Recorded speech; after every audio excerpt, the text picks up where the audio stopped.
तर विश्रांती घेतलेल्या पावसानं मुंबईत पुन्हा हजेरी लावली। अचानक आलेल्या पावसामुळे नागरिकांची चांगलीच तारांबळ उडाली आहे। 3 ते 4 तासात मुंबईत मुसळधार पाऊस पडण्याचा हवामान खात्याकडून इशारा देण्यात आलाय।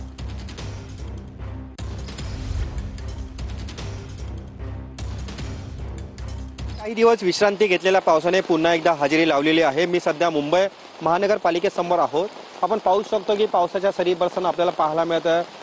खूप दिवसांनी हा पाऊस बरसताना आपल्याला पाहायला मिळत आहे। मध्यम स्वरूपाचा पाऊस सध्या मुंबई या परिसरात पडताना आपल्याला पाहायला मिळत आहे। आपण पाहतो की वाहनांची जी गती ती देखील आता मंदावलेली आहे।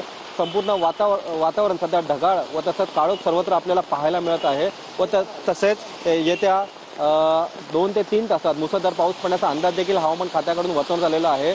अचानक आलेल्या पावसामुळे काही नागरिकांची देखील तारांबळ झालेली आहे। आपण पाहू शकतो की जो बस स्टॉप आहे त्या बस स्टॉपवरती देखील नागरिक काही सहारा घेताना आपल्याला पाहायला मिळत आहे व तसेच वाहने देखील हे काही स्लो प्रमाणात हे आपला पुढचा जो मार्ग आहे तो पार करताना आपल्याला पाहायला मिळत आहे। आपण पाहू शकतो की पावसाचा जो वेग आहे तो सध्या आता मध्यम स्वरूपाचा आहे। मात्र काही वेळात अर्थात 3 ते 4 तासात मुसळधार पाऊस पडण्याचा अंदाज देखील हवामान खात्याकडून वर्तवण्यात येत आहे।